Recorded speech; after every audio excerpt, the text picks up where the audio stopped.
मित्रद्रोह का फल। बहुत साल पहले हिम्मत नाम के नगर में दो पक्के दोस्त धर्म बुद्धि और पाप बुद्धि रहा करते थे। एक दिन पाप बुद्धि के मन में ख्याल आया कि क्यों न दूसरे नगर जाकर कुछ पैसा कमाया जाए।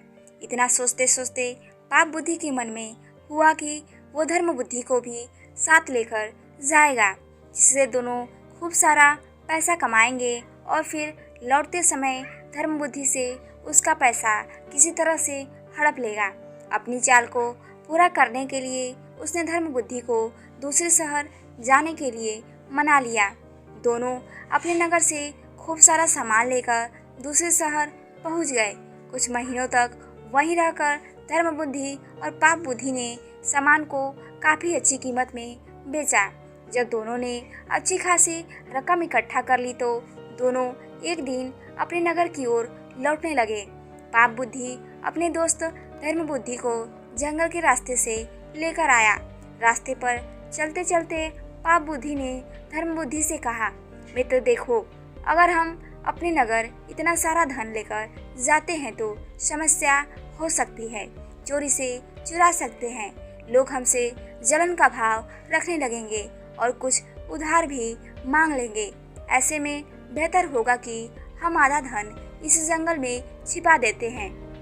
धर्म बुद्धि ने पाप बुद्धि की बातों पर यकीन करके धन को छुपाने के लिए हाँ कर दी। पाप बुद्धि ने गड्ढा खोदकर धन को जंगल में एक पेड़ के पास छिपा दिया। फिर कुछ दिनों के बाद बिना अपने दोस्त को बताए पाप बुद्धि मौका देखकर अकेले सारा धन उस जंगल से लेकर आ गया। समय बीतता गया और एक दिन धर्म बुद्धि को पैसे की जरूरत पड़ी तो धर्म बुद्धि सीधे अपने मित्र पाप बुद्धि के पास गया और कहने लगा, मुझे पैसों की जरूरत है, जंगल से पैसे निकाल कर ले आते हैं। पाप बुद्धि राजी हो गया और दोनों जंगल की ओर निकल गए। जैसे ही धर्म बुद्धि ने गड्ढा खोदा तो वहाँ पैसा न देखकर चौंक गया। इतने में ही पाप बुद्धि ने शोर मचाना शुरू कर दिया और धर्म बुद्धि पर चोरी का आरोप लगाया। हो हल्ला होने के बाद पाप बुद्धि न्यायालय पहुंचा। न्यायाधीश ने सारा मामला सुना तो सच्चाई का पता लगाने के लिए अपनी दिव्य शक्ति से परीक्षा लेने का निर्णय लिया। इसके बाद न्यायाधीश ने दोनों को आग में हाथ डालने का आदेश दिया। चतुर पाप बुद्धि ने कहा, अग्नि में हाथ डालने की कोई जरूरत नहीं है, खुद वन देव मेरी सच्चाई की गवाही देंगे। न्यायाधीश ने उसकी बात मान ली। धूर्त पाप बुद्धि पास के ही एक सूखे पेड़ में छिप गया।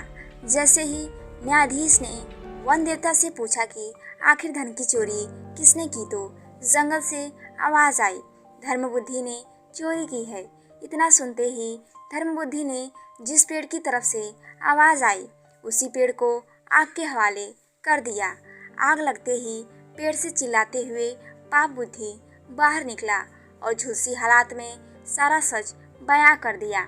सच्चाई का पता चलते ही न्यायाधीश ने पाप बुद्धि को फांसी की सजा सुना दी और धर्म बुद्धि को उसके पैसे दिलवा दिए।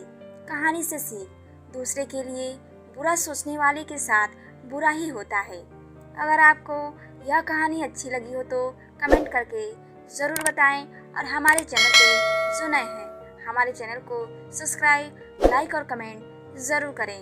धन्यवाद।